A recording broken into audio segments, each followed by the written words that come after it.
নমস্কার বন্ধুরা। একবার কৃষ্ণ যিনি কর্ণের অতুলনীয় উদারতার প্রশংসা করেছিলেন, তিনি পাণ্ডবদের দেখাতে চেয়েছিলেন যে কর্ণের দানের মনোভাব কতটা গভীর ছিল।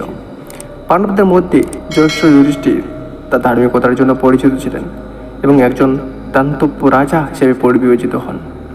কিন্তু কৃষ্ণ তাদের দানের মধ্যে সূক্ষ্ম পার্থক্য প্রদর্শন করতে চেয়েছিলেন। কৃষ্ণ একটা পরিকল্পনা করলেন। তিনি একজন দরিদ্র ব্রাহ্মণে রূপান্তরিত হয়ে প্রথমে যুধিষ্ঠির কাছে গিয়েছিলেন। তার কাছে সোনার পাহাড় চেয়েছিলেন। যুধিষ্ঠির ন্যায়পরায়ণ এবং উদার রাজা হওয়ার তিনি দ্বিধা করেননি। তিনি অবিলম্বে তার মন্ত্রীদের ডেকে প্রয়োজনীয় স্বর্ণ সংগ্রহের নির্দেশ দেন।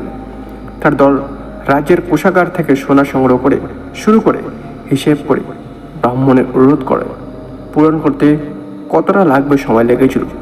যুধিষ্ঠিরের দান্তব্য প্রকৃতপক্ষে অন্যদের সাহায্য এবং যথাযথ ব্যবস্থা জড়িত ছিল। কিছুকাল পরে কৃষ্ণ যখন ব্রাহ্মণের ছদ্মবেশে যুধিষ্ঠিরকে ত্যাগ করে এবং একই অনুরোধে কর্ণের কাছে আসেন একটি সোনার পাহাড়।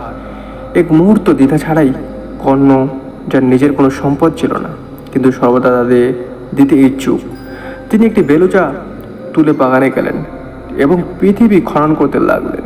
তিনি ব্রাহ্মণকে মাটির প্রস্তাব দিয়ে বলেছিলেন যে প্রয়োজনে তিনি তা সোনায় পরিণত করবেন, তবে দেওয়ার কাজটি বিলম্বিত করা উচিত নয়।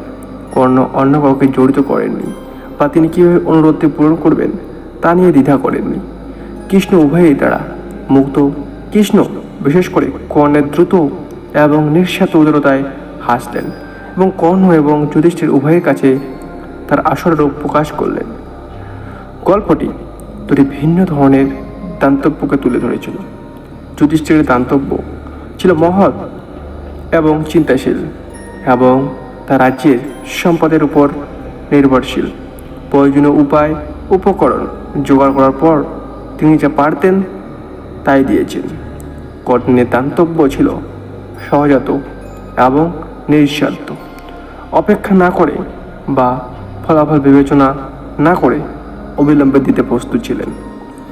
তিনি প্রয়োজনে নিজের শরীর উৎসর্গ করতে ইচ্ছুক ছিলেন, কারণ তিনি একবার ইন্দ্রকে তার বর্ম এবং কানের দুধ দান করেছিলেন বলে বিখ্যাত ছিল,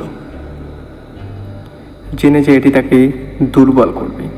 কৃষ্ণের পরীক্ষা ছিল যুধিষ্ঠির ধার্মিকতাকে হ্রাস করা নয়, বরং জোর দেওয়া যে সত্যিকারের দান্তব্য একাত্ম নিঃস্বার্থতার জায়গা থেকে আসে এবং যে কোনো মূল্যে দিতে ইচ্ছুক, যেমনটি কর্ণের উদাহরণ ছিল।